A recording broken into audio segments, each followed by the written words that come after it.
So we're moving into chapter 17, and this is going to take us into a dark forest. So, so you might want to, you might want to make sure you turn on the lights before you listen to this chapter, and then we'll talk about it when we come back. What do you think, Kat? Scary? Sounds good to me. Scary? It's very scary. Right. Chapter 17. They made it to the edge of Valendale Forest and had no more alarming incidents with grackles or anything otherwise. Lizzy's legs were tired, and McDougall's tongue was wagging. The sun had fallen below the treetops, and Gretta suspected that it was less than an hour before sunset. The forest would be getting dark very soon, and they still had a ways to go before they reached Deep Glen. Gretta warned, "There's no option for stopping anywhere in the forest. It won't be safe, and we mustn't utter a peep unless it's absolutely necessary." Until now, Lizzy hadn't realized how daunting and ominous the forest really was. The small group of bumbleberry trees elsewhere on the landscape offered friendly bits of shade, but seeing them in a huddled mass made them look like an impenetrable fortress wall. She looked at the forest entrance and stopped walking. McDoogle sat down beside her. "What is it?" asked Gretta. "It's the forest," said Lizzy. "I'm not so sure I want to go inside now." "Are you feeling afraid?" Gretta asked calmly. She replied. She didn't want to admit that she was afraid. "I'm just unsure at the moment, that's all," added Lizzy.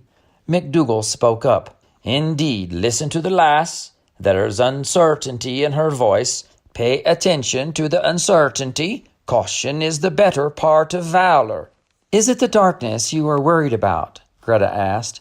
"I think maybe yes, the darkness. I've never been in a dark forest before, not even in a dream."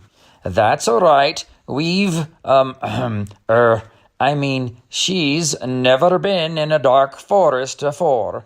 Maybe we should be rethinking the plan," McDoogle cautioned. "We will be safer in the forest than we are here in the open, and the safest place of all is where we are going. We must get to Deep Glen. Someone is expecting us soon." "Do you have a flashlight?" asked Lizzy. Gretta paused to think. She wasn't sure if what she was thinking was smart or foolish, but if Lizzy wasn't going into the forest otherwise, she felt her idea was the only solution. "I have something like a flashlight that we can use, if that will make you feel better." "It will," said Lizzy. "A wee bit better," added McDoogle. "And I must say, Miss Gretta, I'm very impressed indeed. Be prepared. The Girl Scout motto. There's no doubt in my mind that ye were a good Girl Scout. Top o' the class." Gretta didn't fully understand what McDoogle was rambling on about, but she got the gist of it. "Thank you, Mr. McDoogle." Gretta turned to Lizzy. "If it's all right with you, I won't use the light until we are inside the forest." "Okay," said Lizzy. Within a few minutes, they were at the opening where Lake Road disappeared into darkness. It was still partially light outside, but the forest was much darker inside, and it was immensely darker than Lizzy had feared. She heard rustles, chatters, chirps, and crunching noises that sent chills down her spine. "Gretta, please, if I'm going in there, we must use your flashlight." McDoogle added, "Miss Gretta, be assured, we are brave travelers. Brave, brave, brave. We won't be disappointing ye, and we'll be walking richt into the dark forest with ye. A light will no doubt be a blessed comfort to the lass." Gretta smiled. It was obvious to her that a light would be a comfort to McDoogle as well. She stopped, closed her eyes, and took a deep breath. She didn't move. "Are you okay?" asked Lizzy. Gretta didn't answer. Instead, she spread her wings, clicked her webbed feet, and said, "Light, Alama." She opened her eyes, and a ball of light flashed outward like a miniature exploding sun. It didn't make a noise, but the flash startled Lizzy and McDoogle to the extent that they jumped back and nearly fell over each other. They watched in amazement as the flash gathered itself back together and became a small orb of light floating above Gretta's head. "Holy smokes!" exclaimed Lizzy. Her heart was fluttering from the fright. She looked around. The ball of light illuminated the area much better than any flashlight she had ever seen. It pierced the darkness in every direction. "How did you do that?" Lizzy asked with astonishment. "It's something I learned how to do," replied Gretta. It was a poor answer, but it was the only answer she felt she could give at the time. "But that's not possible. You can't just tap your toes and turn on a light, much less one that floats above your head." "Everything is possible," replied Gretta, "including going inside a tiny house at Fiddler's Cove and flying on the back of a goose through the tunnel of stars. Remember, Princess, not all things may be as they seem." Lizzy didn't have a response. She was absolutely gobsmacked by the floating light above Gretta's head. McDoogle was speechless too. Gretta chuckled softly. "Thank you for remembering not to utter a peep. Now, let's get going, shall we?"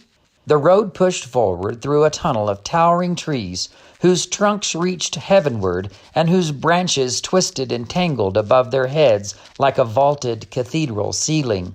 Lizzy had wondered if the forest road would be hard to follow, but it was well defined, and that eased her mind. Just when Lizzy felt somewhat comfortable walking on the main road, Gretta veered off and went through a slit of trees that took them onto a narrow footpath. It was not nearly as wide as the main road, and the vines and bushes that seeped into the path kept grabbing at Lizzy's arms and hair. She felt as if they were purposefully trying to scare her, like the ghouls did last Halloween when she went through the haunted house in the old Biddle mansion basement. The silence had heightened Lizzy's awareness. She could hear her own pattering footsteps and noticed how the irregular rhythm of their combined steps never came together to form a steady, synchronized beat. The crack of a twig became an explosion. The wind that rushed through the leaves sounded like the roar of ocean waves. Although she was surrounded by light, the path ahead of them perpetually vanished into darkness. Lizzy thought she saw little flashes of light dancing in the darkness up ahead. "What's that?" Lizzy whispered. Her soft voice penetrated the silence and sent a thundering echo into the darkness. Gretta stopped and looked at Lizzy with both questioning and chastising eyes. "I'm sorry," she mouthed. "Look." Lizzy pointed into the darkness ahead. There was nothing but blackness. Lizzy pursed her lips in frustration. "I promise they were there. Tiny floating lights, like fireflies. But then they disappeared," she said as quietly as possible. "Get close to me," said Gretta. "Mr. McDoogle, you as well. I don't want either of you to bolt into the darkness. You don't need to be afraid, but it's about to get very dark." Gretta extinguished the light, and they were instantly blinded by darkness. Lizzy stood clinging to Gretta's shoulder, while McDoogle leaned into her side and shivered. No matter which way Lizzy turned her head, it was total blackness. Then, tiny floating lights began to appear in the distance. "There," whispered Lizzy. "That's what I saw." McDoogle growled. "It's okay, Mr. McDoogle. Don't be afraid. Everything's okay. These are our friends. We can all breathe easier now." Lizzy didn't understand what Gretta meant by friends. The only thing she saw were floating lights. The lights were mesmerizing as they danced, floated, and drifted like dandelion seeds dispersed on a gentle breeze. They continued to appear from nowhere as they assembled in the area just ahead on the path. Each fleck gently pulsated and shimmered like a minuscule star surrounded by a hazy, glowing bubble. The tiny orbs emitted the softest and most delicate blue light that Lizzy had ever seen. Then, in one gentle maneuver, they all drifted in a different direction, and the blue shifted to pink. They reminded Lizzy of ballerinas who moved in unison across a stage and then floated back to the other side. As if on cue, the orbs scattered in every direction and became multicolored sparkles, rising, falling, twirling, and drifting. Then they reassembled and shifted their color to green. The cluster of lights eventually extended several feet to both sides of the path and reached well into the distance in front of them. They all watched as the forest was transformed into a glowing fantasy land.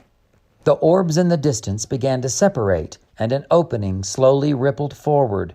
They were making way for a creature who was hopping toward them. "Hello, Gretta," said the creature. "Hello, Igri," said Gretta. "And hello to all of you," she added, addressing the small orbs of light. The lights shimmered and twinkled in response. Lizzy was once again stunned and bewildered. McDoogle took a step backward and peeked out from behind Gretta. "Lizzy, this is Igri, one of my very good friends. And all of these lights you see are our friends as well. They are will-o'-the-wisps. They can understand what you say, but they can't speak." Gretta turned to Igri and said, "This is our princess, Lizzy Albright." "Lizzy Albright," Igri bowed deeply, "I'm forever your humble servant and honored to be in your presence." "Hello, Igri." She had hesitated because she was still trying to comprehend what she was looking at. He turned to Gretta. "Pickled peaches. She's the perfect portrait of her mother, don't you think?" Gretta nodded in agreement. McDoogle came out from behind Gretta and sniffed in Igri's direction. Lizzy had never seen, dreamed, or imagined anything like him before. Igri was taller than Gretta, but shorter than Lizzy. His lower body was like a small kangaroo with reddish-brown fur, but his upper body looked like a large bat. He had black, leathery wings that he would occasionally stretch out and then tuck back in place. He carried a small satchel that was strapped over his shoulder. He was wearing a pair of goggles. Igri produced a small cup from his satchel and spit an entire mouthful of dark, grayish-green, slimy liquid into the cup, which made Lizzy recoil in disgust. "This is for you," Igri said, enthusiastically offering the cup to Lizzy. She didn't know what to do, so she didn't do anything. "It's okay, Lizzy. Take the cup." Lizzy apprehensively took the cup from Igri, but kept it at arm's length. And then she asked, "What am I supposed to do? Drink it?" No, goodness no, don't drink it," said Igri. "Close your eyes, quick." Lizzy did. "Name a flower that you saw today. Quick. "Jumping jacks," she said instantly. It was the only name she had learned. "Open your eyes." The cup she was holding was now filled with a fragrant bouquet of jumping jacks. Lizzy inhaled the wonderful scent and then looked at Igri. "Oh my, they're beautiful," she said. "Now blow on them," insisted Igri. Igri blew on the flowers, and their petals began to quiver. One by one, the jumping jacks morphed into a dozen butterflies that lit out of the cup and began fluttering about. Lizzy watched with delight as they danced about her head. "It's my gift to you, princess," said Igri. "A gift?" inquired Lizzy. "The butterflies will never be far away from you. When they sense you're in danger, they will flutter about and change from this beautiful blue to fiery red." She thanked him for the gift and secretly hoped that she would never see fiery red butterflies. "Be assured, lass, that if there's any danger aboot, I'll be making sure you know about it," said McDoogle, not wanting his role as her protector to be forgotten. Lizzy bent down and hugged McDoogle, scratching his head and reassuring him that she was counting on him at all times. "Let's be on our way," said Igri. "We've only a short distance to go. The will-o'-the-wisps will light our way."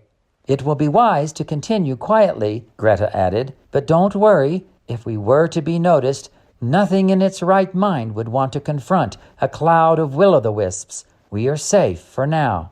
Igri took the lead. Lizzy and McDoogle were in the middle, and Gretta followed behind. They were enveloped by the will-o'-the-wisps' colorful floating ballet, while a kaleidoscope of blue butterflies fluttered and danced about. For the first time since entering the forest, Lizzy felt comfortable. Instead of trying to avoid the vines and bushes, she reached out and caressed them gently. She no longer saw them as the hideous and ghastly figures of a ghoul that was attempting to snatch her and drag her into the darkness. Instead, she envisioned the encroaching vegetation as being the hands of an adoring public who were clamoring to touch the princess as she processed along the way. All right, so we're now in Valendale Forest. Could be a very creepy place. depending on your perception, right? So that's what I love about Lizzy, is her ability to feel something, process it, and turn it around. So at the beginning, she's very scared. She's very, everything is new and scary. And then with the help of the light alama and some other explanations, she turns those things into something that don't scare her anymore. I think that's brilliant. So Greta has had to expose a little trick. That was the first little bit of real magic that Lizzy saw. And then and then Lizzie's seeing things in the dark, and all these little lights come, and Greta says, okay, this is going to be fine. And then we meet a new character, and his name is I Agree. And would you like to spill the beans on where that name came from? Well, yes, we can do a little confession again. When Ricky and I were writing this, a lot of times we would exchange ideas, and we would just say real fast, yes, I agree, I agree, I agree. And I just loved how it started sounding like I agree, I agree, I agree. And I was like, that should be a character. I agree, I agree.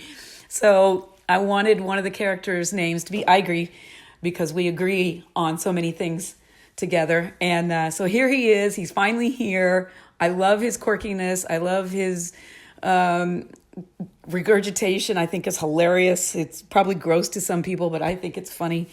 And his just the character that he has become has been really fun. I didn't picture him. We changed his appearance as time. We didn't always agree on that, but we came to an agreement on what he should look like, and he's great. He's just great. I love him. That's the doll. That's the doll He's definitely a mutation, and yes, we certainly have to at some point have stuffed animal. I agree, right? And he becomes a kind of a major player as we move forward. So pay attention to I Agree in the upcoming chapters. I agree. I agree too. I agree, and I agree. We'll be back. I agree.